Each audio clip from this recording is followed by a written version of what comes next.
All right, welcome. We are live with Brenna Harper with Land Title to talk about our real estate stats. What made up January's market here in the Denver metro area? What were the stats that back up what we're feeling in this market? Um, Brenna, there's some big news in your world as it relates to your job with Land Title. Um, there's a new little role for you, a new position as it was. Yeah. Yes, as of Monday, I have taken on the role of sales manager. So, um, new position for me, a little bit of a shift. So, super excited about the opportunity, and um, yeah, it's going to be great. Yeah, and I'm sure that that role has 100% to do with your involvement here, giving us the real estate Yes, stats. I'll absolutely. I'll Yep. take full credit for all of it. Yeah. Uh, no, so very proud of you, right? You do a lot. You contribute a lot to the company. They're very blessed to have you. So excited for you in that role as sales manager, helping to develop and create some more awesome people just like you. Well, thank you. Completely unbiased person. I'm 100% biased. Now, it doesn't mean I'm wrong, right? Well, that's true. You were about to say no, Matt. That doesn't make it true, but 100% it is. So let's talk about January's numbers in real estate, and I'm looking at kind of the hit sheet, right? The highlights, and I'm seeing the detached homes sold for an average of $53,000 more than the same time last year. Yeah. Let me share my screen here with you. Yeah. Um, so yeah, let's going out of order a little bit here, but we'll just jump right in. Yeah, so this is our highlight reel. Can you see my screen okay? Yeah.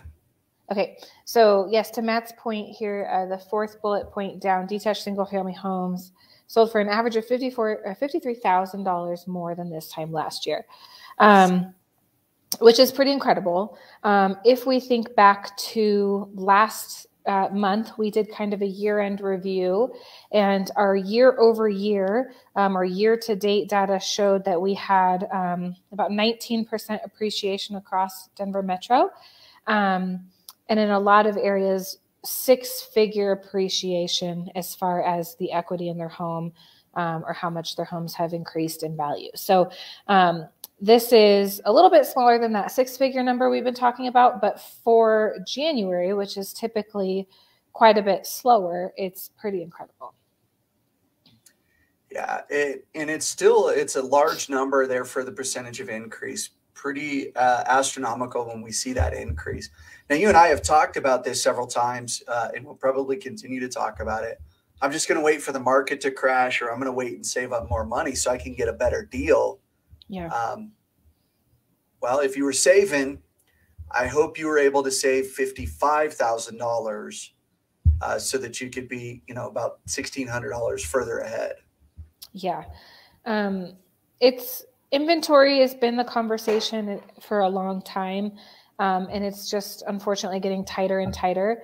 So something I wanted to share here, I talk a lot about the difference between active listings and new listings, because I think a lot of times they're bunched into one conversation. So people say inventory is low, no homes are coming on the market, no one wants to sell. And those are not mutually exclusive. So this one we're looking at here is active listings. 2019 being the last normal year that we talk about is that green color, and then 2021 last year is red, and then that tiny little blue dot at the very, very bottom, unfortunately, is where we started out January. So we're very, very, very low in active inventory. But the thing that is a little bit different than what we have seen and no help to our situation is the new listing data. So we're down 18% year over year. So active inventory is how many homes we have on the market at any given day. So this report we're looking at right now, we pull on the first of the month. So February 1st, there were 1,086 homes on the market. So today it could be a little bit higher, a little bit lower. So that number fluctuates, but it's our supply. It's how many homes we have on the market. The new listings is how many homes total have come on the market in the month of January, which is 3,300. So if we look at this data, this has been the most consistent or on trend with what we're typically seeing. 2020, 2021, they have really broken all of our nice little trends that we've gotten used to seeing. But new listings have been really consistent. We've just had such a deficit of active listings that we can't catch up. So the thing I don't like about this is it's lower. It's now going below the trend, which is not what we need. So it means that less people, 18% less people put their home on the market in January this year than last year. So that is not helping our overall inventory issue that we have. So we fully anticipate that this number is going to continue to go up. It always does, as you see, it's this curve. But people definitely hibernated for a longer amount of time after the holidays. We had that spike in Omicron. It took people out a little bit more. People were a little more cautious, pulled back.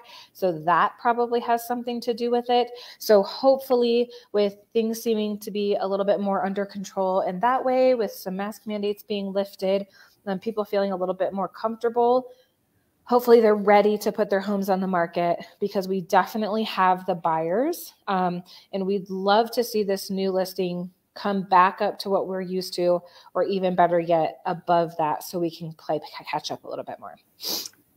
Yeah, and I look at some of these and I figure, okay, as long as we can stay away from the extremes, life becomes a little bit easier. So yeah, even though we're lower, what I don't want to see is next month that number just spike right up and it's way above. Right? Let's get rid of the peaks and valleys to some degree, and just get a normal-ish S curve. Now we say normal market 2019. For those that are watching, and we weren't doing these videos in 2019, although I wish I was. The normal market then was still a pretty extreme seller's market. Yeah.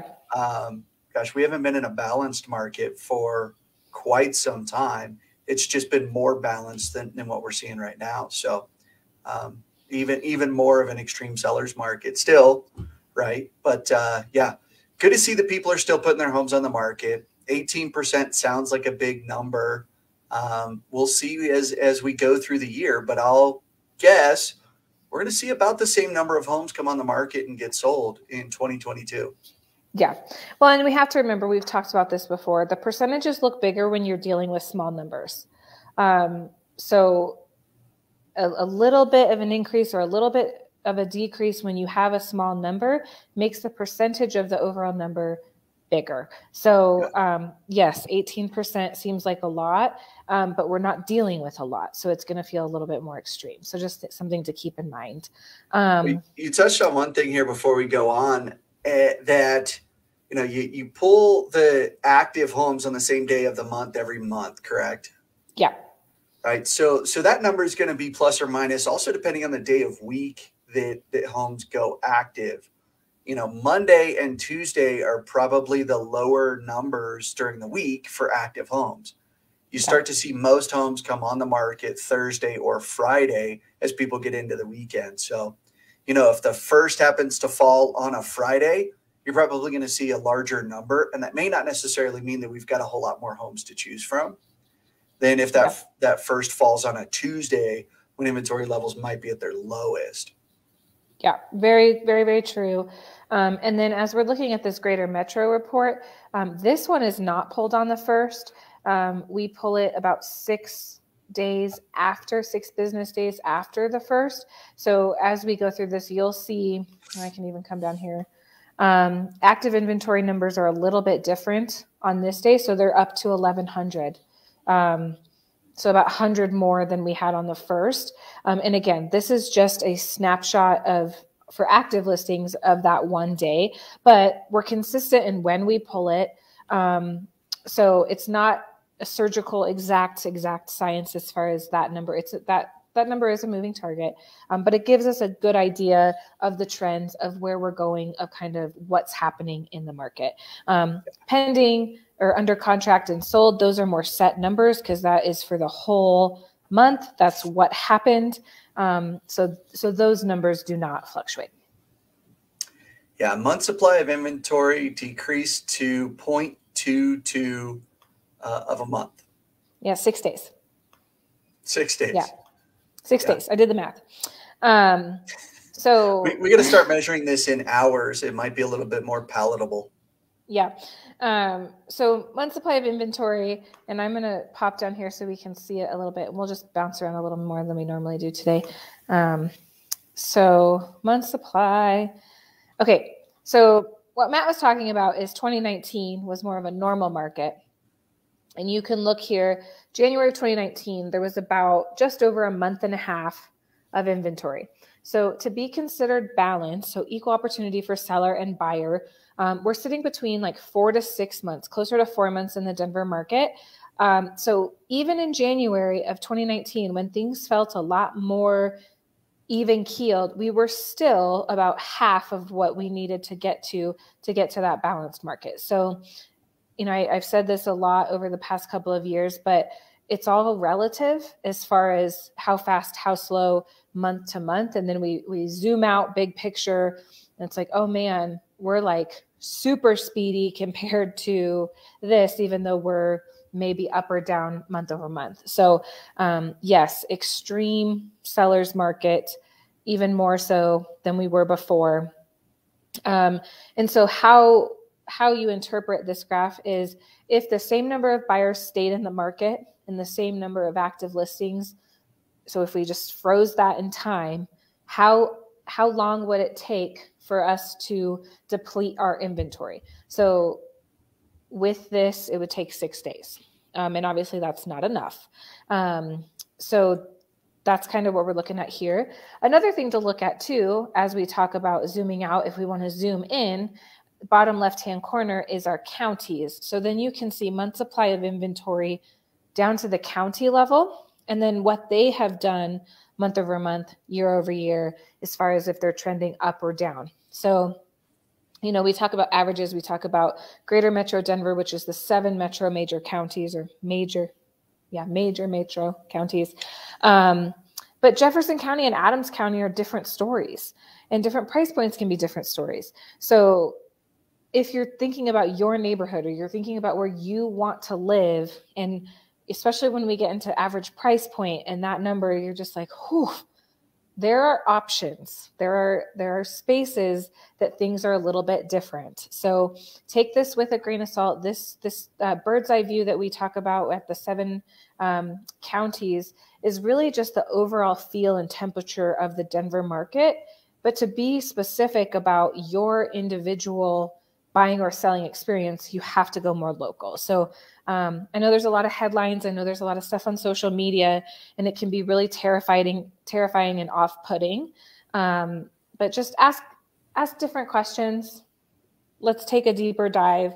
Don't be scared away by some of these, you know, flash sale numbers, because it is incredibly competitive. You are going to be paying a premium, and you're going to be making an incredible return on your investment and have some great equity in your home. So it's kind of double-edged sword.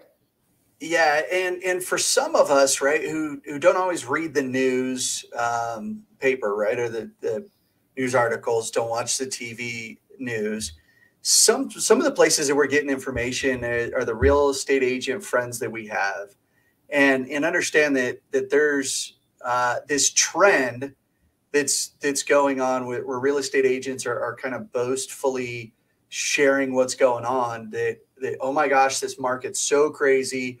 We had 87 offers and 400 showings in a weekend.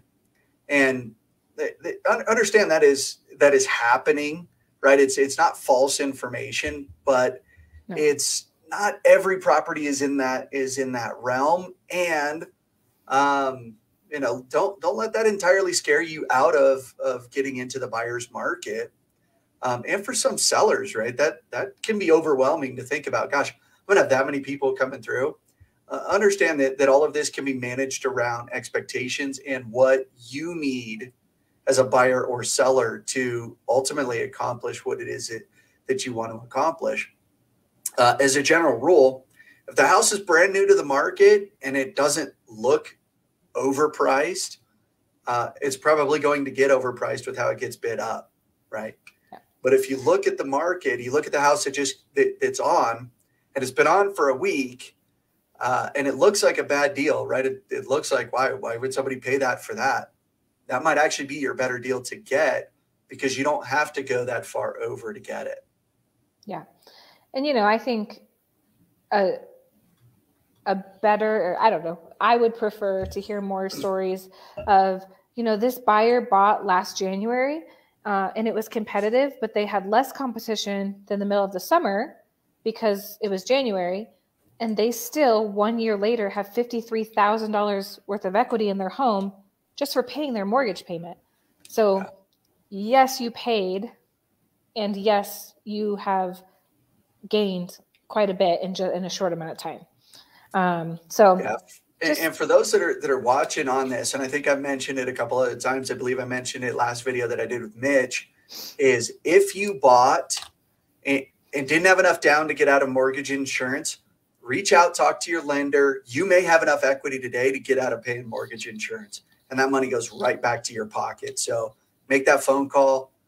May not cost you anything unless you have a loan program that you have to refinance out of, and it still may be a big benefit for you to do so. Yep. Okay, let's do this one since we always do. This is our market snapshot, detached and attached combined. So green is active, blue is pending or under contract, and red is sold. So this one really just shows us the relationships and the correlations between all of these metrics. So again, if we're looking back at 2019 and even kind of the shift that happens in the middle of 2020 is we are in an extremely competitive market because the green line went below the blue and the red line. So yes, we were low on inventory at 10,000 homes, peaked out in 2019, where we should have been closer to like 20,000, but we're still above the blue and the red line. So in the middle of 2020, people truly are not putting their homes on the market because they don't want people in their houses. They don't know what's going on in the world. And we lose some of that buildup of inventory that we had, and you see it come back down. And that's really when this extremely volatile seller's market started. So that's kind of what you want to see here. The pending or the blue you can see popped up in January. So we would anticipate that the solds would follow that. So solds being a lagging indicator, once the homes go under contract, most of them will be sold. So again, with that cyclical nature, we would anticipate that both the blue and the red line would continue to start their upward climb this month in February. And then obviously we're hopeful that that green line will follow suit. And to Matt's point, we don't want it to be a 14er straight up, but a nice aggressive curve would not be a bad thing as far as the active listings go. Yeah, 6,000 homes on the market would still be a seller's market and still feel a bit rushed, but it won't feel like we're in a top fuel dragster, going that fast. We might just be in a normal car chugging along, breaking the speed limit kind of deal. But 6,000 homes still puts us at 2019 numbers, right? Which was still a seller's market, still a healthy seller's market at that. Absolutely. Okay, so this is detached and attached. Again, depending on what you're looking for, this is the detached market broken out. So looks pretty similar. And then attached market is a little bit less severe, although it stayed pretty strong as well. But just, again, depending on where you're looking, get as specific as you can with the data provided. We've talked a lot about active listings, but you can see, obviously, as Matt was talking about, we were at 6,000 homes in 2020 of January of 2020, and now we're under 1,200. So that little bit of an increase, even though technically a seller's market, would feel really nice. And then again, if you look over here on the left-hand side, you can see the different markets. Also keep in mind the size of the markets. Broomfield County is a lot smaller. So yeah, they only have 23, which is still nothing. But it's a lot smaller than like Jefferson County or Adams County. So keep that in mind when you're looking at it. And especially when we go, let's see here. This is combined. So detached, let me pull down to attached. So Denver County, if we look down here, is at 211. So all these other numbers are just itty bitty tiny and attached. And then you have Denver at 211. So that seems like, oh my gosh, there's so much inventory in Denver. Comparatively, there is. But we're still down 33% month over month and 73% year over year. So it's still an incredibly competitive market. However, Denver County in the attached space has been kind of the most all over the place and the slowest to rebound from COVID. There's also, some increased homelessness and drug issues that have come off of the wave of COVID that are playing into some of that, with Denver going up and down. But we still have a lot of great traffic here. But if you look at it comparatively, if you're looking to buy a condo in downtown Denver, you may have slightly less competition or slightly more options, depending on how you look at it. Yeah, so it is one of those subsects here in our market that is moving a little bit slower. So, when we hear the flash sales and the way over, it's not happening to the same degree at the attached market in Denver County like it is for a detached home in Jefferson County. And, again, now that things have loosened up a little bit, things are opening, I would anticipate Denver to recover again. It's not horrible, but comparatively, it's moving a little bit slower, has a little bit more active inventory. But as people like to be outside, they like to enjoy Denver and patios and rooftops and all of that kind of thing. So as we get into spring and summer, I would anticipate that would continue to bounce back. Yeah, agreed. It's still moving quick. It's still good. People still want to be in Denver County in the attached markets for sure. Yep. So days in MLS or days on market is talking about the speed of the market. So something we've touched on kind of this Q4 is things are super competitive, but we still have that seasonality of things slowing down a little bit. So 19 days is up 2 days from December and up quite a few days, 9 days from July, which was our most competitive month as far as speed. And if you look back to the last several years, we're still a lot slower. But what this tells me is there's some seasonality involved. There's some buyer fatigue involved, but there's also buyers that are educated on what the market's doing and what these small changes are doing for them. So they know that there's less competition. They know that December, January, that holiday lull, that things move a little bit slower. So they move a little bit slower. A lot of people, if they had their choice to move around the holidays or in the middle of summer when everything is nice and there's no snow on the ground, would pick summer. So you have a lot of very motivated buyers in the winter months, but you just have less of them. The interesting thing with days in MLS is this is an average. I think this is great for, again, looking at the trend, but it doesn't totally speak to what we're actually feeling. If we look at the median number, that's 5 days. So that feels a lot more in line with what we're feeling, that yes, this home is going to go on the market and most likely be gone by Monday or Tuesday. If you tell me as a buyer that 19 days is the average, then I'm very confused as to why you're telling me I have to go during lunch the first day this property is available to look at the home. So, just kind of understanding the different numbers and what they mean. But for this one, I think that median number, that middle number of 5, paints a better picture of the true speed of what we're dealing with. Well, and we had touched on this before. The ratio of good homes that are selling fast and the homes that are they were on the market last month, right? They'll probably be on the market next month because they're overpriced, or whatever the case may be, right? The not awesome homes. If that ratio gets out of balance, that'll skew the average days on market because you're going to have fewer of the good properties going fast and still the same number of properties that are dragging their heels, so to speak. Or maybe it's a unique opportunity, right? It's something that, yes, it's listed here, but it's something that's going to need the be scraped and rebuilt, right? So those homes that are still in that scenario could be a good deal, but just waiting for the right kind of buyer, right? So I think that skews that and lengthens that average days on MLS. Yeah, great point. Matt, I'm hearing a clicking from you. Do you? I'm probably fidgeting. It's probably Stop fidgeting. You heard it here live. I'm getting scolded by Brenna. Yeah, they all hear it too. They don't want to hear it. Okay, so this is active and sold by price range.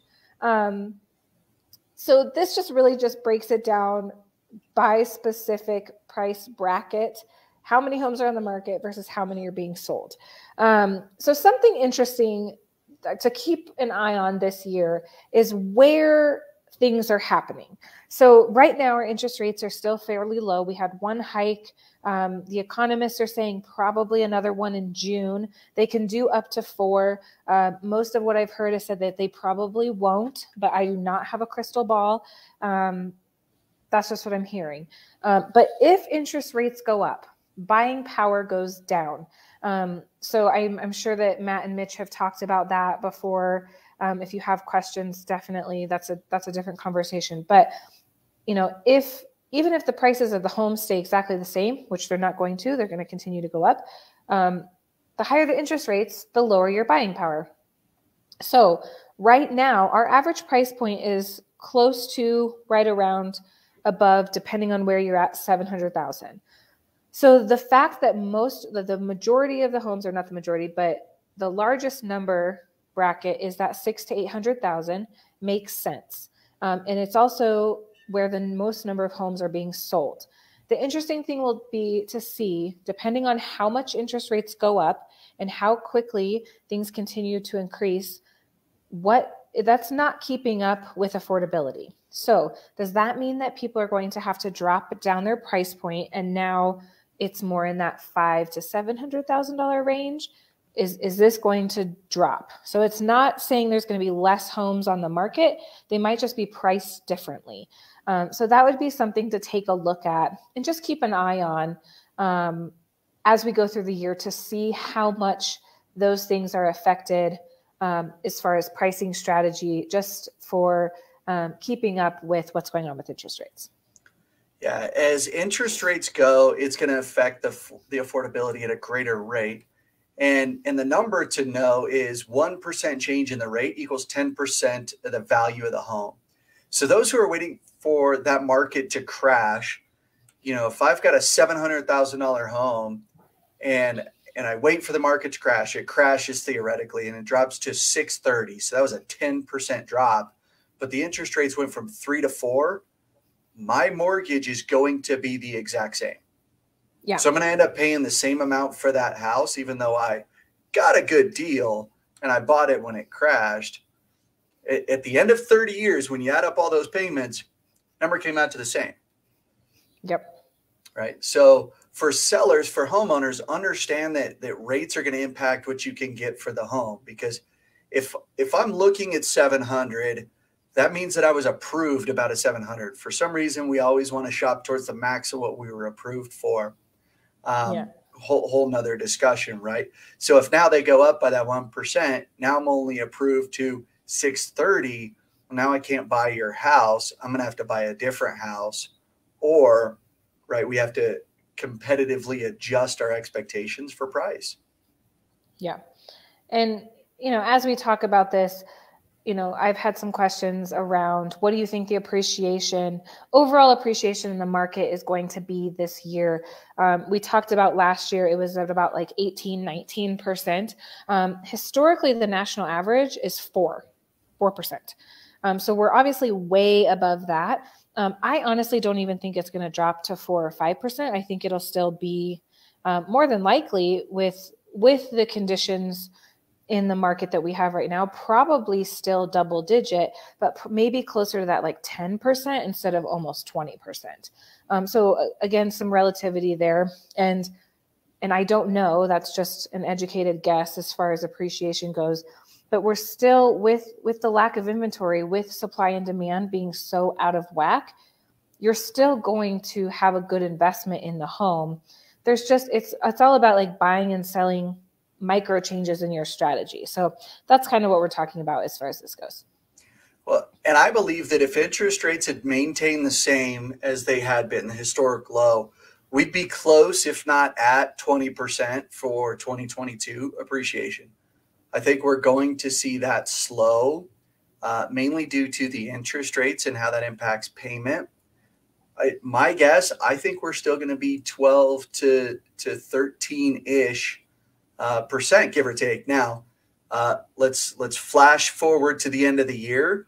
Let's go back to this. We'll just put a bookmark on this episode and say, how close was Matt at 12 to 13%? Again, I'm not an economist. I'm being a little more conservative, but I'd rather be proven wrong and it be higher. So, yeah. So I'm not an economist, right? Somebody smarter than me will probably refute that, but we'll see at the end of the year what it ends up doing. But that's kind of my prediction for it.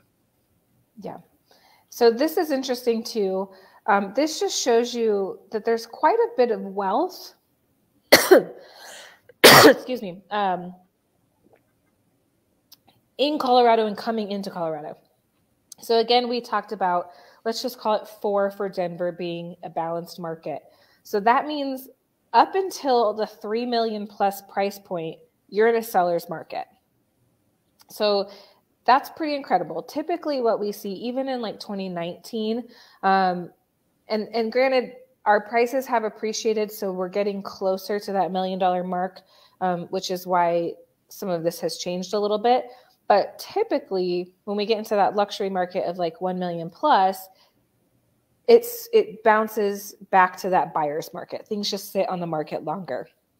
But you can see here that even up to 2 million, we're only at about 2 weeks of inventory. So it's just pretty crazy. But there's a lot of people coming in from the coast. There's a lot of people that have all this equity in their homes. So there's a lot of money in Colorado, which is good for the economy, not great for affordability. Yeah, and even at 3 months worth of inventory as a 3+, that's still for that market, still a seller's market. And if we were at, I remember looking at these graphs and that number being well into the double digits and being like, okay, that's balanced for that market. Keep in mind, there's fewer homes and fewer buyers that are in that price point. Yeah, absolutely. Okay, and this just, again, breaks it down if you were attached or detached. I'm not going to talk about solds because we're only 1 month in. So average sold price, we kind of talked about this before. So this ebbs and flows, right? So people that are afraid of buying at the top of the market, if you bought at the top of the market in 2020, you're doing all right. If you bought at the top of the market in 2018, 2019, you're doing good.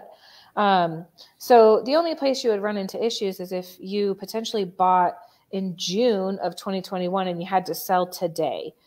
There may be less appreciation or you may be more flatlined, just because even though we're going up at a pretty steep trajectory, we still have that seasonality of things coming back down and then going back up. So yes, we have come off of the peak of 2021, but we are very quickly going to surpass that and then have a new peak probably in the late spring, early summer months this year. So it's, yes, you may have bought at the top of the market, but that's not the market we're in anymore. And more than likely, you have a very good amount of equity in your home. So very normal for this time of year. We're about 2.5% down average price point or average sold price month over month. But our average sold price in Greater Metro on the whole is still $678. So this is where I was saying it can get a little bit scary or off-putting. Douglas County is at 823 as an average for detached single family. But if you look at Adams County, it's 543. So, I mean, that's still a healthy budget, but that's way different than even the average or Douglas County. So depending on where you're looking, it really makes a difference in the numbers. So just don't get tied into that blanket statement that you're seeing or feeling. Take a little bit of a deeper dive, and there might be some different options for you. Yeah, Real Estate 101, it's location, location, location. You can get a very comparable home in Adams County to Douglas County. And I'm talking about the home itself, not everything that's surrounding it, right? There's different schools, different views, all of those things, and why people want to live in Douglas and Jefferson County or Adams County, Elbert County, et cetera. But just understand that, hey, if I can expand where I'm looking a little bit, I might be able to get a lot more bang for my buck and get into the right property. Well, and that's part of the reason that Thornton and Brighton and Commerce City are growing so quickly. We live in Thornton, and there's so much construction as far as like new builds and, different commercial buildings and different things like that, because there's more land that way that people can actually build, but it is more affordable. So that trend will more than likely continue with where things are going, because there's only so far, there's not a whole lot of space comparatively in Arvada, because you're right up against the mountains there. So less space. And then obviously Arvada, Jefferson County, all very desirable, west side of I-25, all that kind of good stuff. So there's a lot of things to consider. But just know, depending on your situation and what's important to you, you do have options that have different price points associated. Yeah, and in the Thornton area, right, we've got a Top Golf up there, and we're getting an In-N-Out burger that I think I saw something that opens up next week. Big things happening. I don't know how you feel about In-N-Out burger. I've had it. It's good. I'm certainly not waiting 2 hours to go anywhere to eat a cheeseburger. No, I don't think In-N-Out's going to help our property values, but that'll be all right. I mean, hey, if it does, it's got a cult following for sure. That's true. Okay, so this is the last one we'll talk about. So this is percentage of sold to list price. So how much over or under the price that it was listed for did it sell for? So typically we would see this number for the last several years right at that like 98 to 99, depending on the type of time of year. And then at the peak selling season, spring, summer, it would graze that 100 and then come back down. 2021 just did its own thing. Obviously, conditions were very tight, and we skyrocketed up to almost 106% as a general average.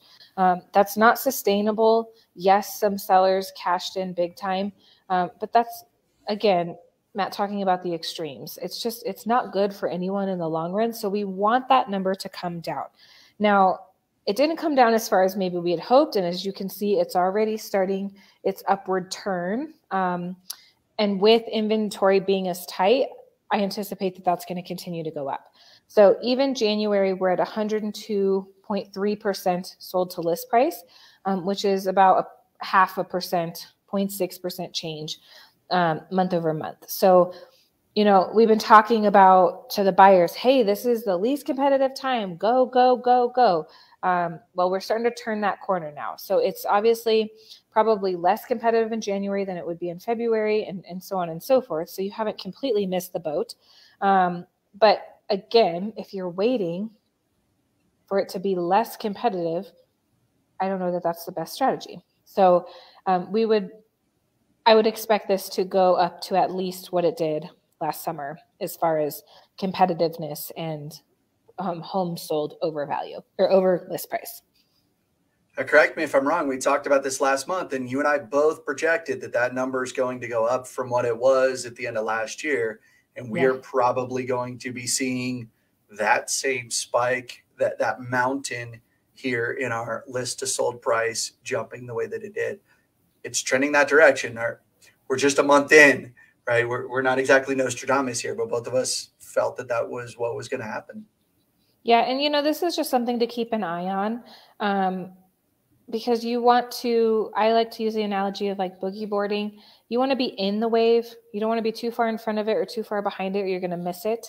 So as a seller, look at this, see where we're trending, see how aggressive you can be or not aggressive you can be, because you don't want to outprice the market. And even these small changes can make a little bit of a difference in your pricing strategy. And the data shows that your best chance of getting the highest and best is within that first 7 days. It's that first impression. So yes, it is a seller's market, but you still have to be mindful of what's happening in the market and understand that currently right now, January, we're not in the same market as May, June. So if your neighbor sold in May, June, and they had some astronomical price, we're a little bit different. You're still going to get a great price for your home, more than likely. And more than likely, you're still going to get over asking, but you need to price within the market that we're in now, not last month, not last quarter, not last year. And their house that sold in May, that's a comp for where you were on the price. So you're already standing on top of the mountain. You just may not get their number or your number plus the overage that they got when we had those on, right? I mean, that's such a massive swing. So, and from the buyer's perspective, it kind of helps you understand what you're walking into. So, if you are thinking you can go in and buy a home on the first weekend that's turnkey, that's priced appropriately and staged nicely and pay list price, you might miss it. That might be wrong. So just understand so you can be playing the right game and not overgoing. On the buy side, you don't have to be as aggressive maybe as you did in May. So don't throw as too much at it. So just, something to keep an eye on, and this number is going to go up.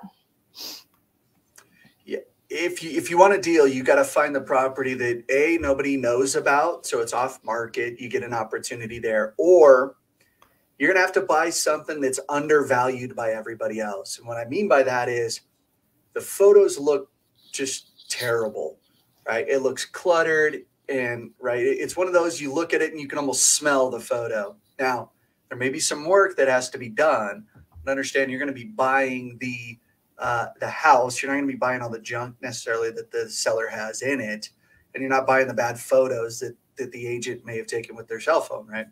So if you find those opportunities, those are the ones maybe to jump onto if you're looking for a deal. If it's new to the market, smells nice, looks nice, turnkey ready, stage nice, be prepared. Everybody else wants the same thing, right? Well, and truth be told, some of those houses that look like crap on the internet really aren't that bad. It's just the seller was like, oh, I can sell this home with my eyes closed and I don't need to do this. And I'm just going to take my iPhone pictures and not put away my laundry. And we're human beings. And if we had a choice, apples to apples, we're going to pick the home that looks staged with lighting that's appropriate, with things put away. So it doesn't always mean that you're walking into this massive project. It just could mean that the seller wasn't up to speed on what's actually going on in the market. And that's to your gain. Yeah. Yeah, right. You and I were able to jump on an opportunity down in the Phoenix area, similar market conditions. Now they have more homes for sale because the population's bigger. Right? We were able to walk into a home where bad photos, right? There was a dog in one of the photos in the listing, in a picture of the stair rail. But hey, we walked into a better deal because of it. Yeah. Yeah. So that's our real estate numbers for January here in the Denver metro area. We'll see. I think buckle up. I think we're in for a crazy ride. You can still absolutely get into a home this year if you're looking to buy. You could still absolutely 100% get your home sold and make it just super easy, taking advantage of that route. So any words of wisdom here, interpreting the market for either a buyer or a seller? Like if our neighbor came up to you and said, Brenna, you're amazing. I know you're in the real estate market. I'm thinking about buying or selling. What's your advice? Buy now. Buy now. Or even if you're thinking about it, just talk to a lender so you're ready. I've had people come up and be like, oh, I really like this home, but they haven't been pre-approved and they're just not ready. And then they miss it. So, I think if you're waiting for the perfect wave, it's probably a ways out. But now is still a great time to buy. It's still a great time to sell. It's not easy and it's not cheap, but it doesn't mean it's a bad investment. So, if you're interested, if that's something that is needed or wanted in your life, talk to your lender, talk to Matt, ask the questions, get the local data. And, for as emotional as buying and selling can be, try to take some of that out of it. And that helps you feel a little bit more prepared and a little less overwhelming as you're walking into this market on either side. Yeah, there's a real need for a professional to help navigate this on both sides, right? To get set up to position yourself for success. Yeah, absolutely.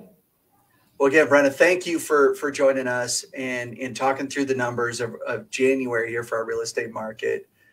There's always so much value that we get, and of course, I share with you, but we do get people to reach out and like, hey, I was watching your guys' video. Thank you so much. It's really cool. So, in land title, right? Thank you for doing the hard work and putting the data together so that Brenna I don't pull this data.